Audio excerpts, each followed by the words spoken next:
সবুজ ডাঙার জঙ্গলের মাঝখানে দাঁড়িয়েছিল এক বিশাল প্রাচীন বটগাছ।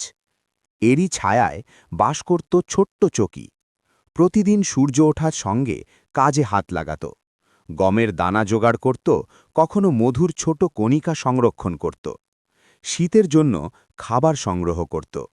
জঙ্গলের আরেক প্রাণী ছিল লালু, লাল লেজ বিশিষ্ট। লালু খেলাধুলা ভালোবাসত, পরিশ্রমের প্রতি আগ্রহ ছিল না। সে দিনভর গাছের উপর লাফালাফি করত, খেলা করত। চকির পরিশ্রম দেখে হেসে উড়িয়ে দিত। একদিন লালু চকিকে কাজ করতে দেখে হেসে বলল, এত পরিশ্রম কেন করছো? জঙ্গলে খাবার তো সব আছে, খেলো, মজা করো। চকি ধীরে হাসল এবং বলল, লালু, আজকের পরিশ্রমই আগামী দিনের শান্তি। সব কিছুই একরকম থাকে না, জঙ্গলের প্রতিটি ঋতুই আলাদা। লালু গুরুত্ব না দিয়ে খেলা চালিয়ে গেল। ধীরে ধীরে শীতের আগমন হল, গাছের পাতা হলুদ হতে লাগল, ফল কমে গেল, হিম হাওয়া জঙ্গলে নীরবতা ছড়াল। চকি আরও পরিশ্রম করতে লাগল, বিল ভর্তি করল খাবার দিয়ে, যাতে শীতের দিনগুলোতে তার খাবারের অভাব হবে না। লালু প্রতিদিন যা পায় তা খেয়ে ফেলল। সে ভাবল, যখন প্রয়োজন হবে তখন তো কিছু খাবার পাওয়া যাবে। একদিন জোরালো ঝড় এবং তীব্র ঠান্ডা এলো। শীতের হিম বাতাস জঙ্গলে সব কিছু জমে দিল। গাছের ফল শেষ, মাটিতে দানার দেখা মিলল না। লালু দুর্বল হয়ে পড়ল।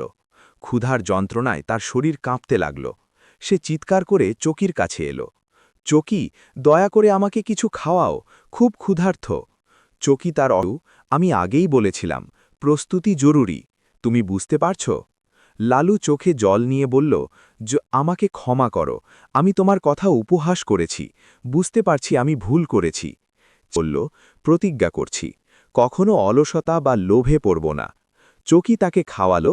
লালু কৃতজ্ঞতা প্রকাশ করল। বরফ গলে গেল, ফুল ফুটল, পাতা সবুজ হয়ে উঠল। লালু চকির সঙ্গে দানা, বীজ এবং খাবার সংগ্রহ করতে লাগল। সে হাসতে হাসতে বলল, চকি, এখন আমি পরিশ্রমের আসল মূল্য বুঝেছি। চকি গর্বে হেসে বলল, লালু, পরিশ্রমেই জীবন সহজ হয়। জঙ্গলের অন্যান্য প্রাণীরা লালুর পরিবর্তন দেখে খুশি হল। সবাই তাকে প্রশংসা করল। লালু জীবনের সবচেয়ে বড় শিক্ষা পেল, পরিশ্রম ও ধৈর্যের ফল সর্বদা মধুর হয়।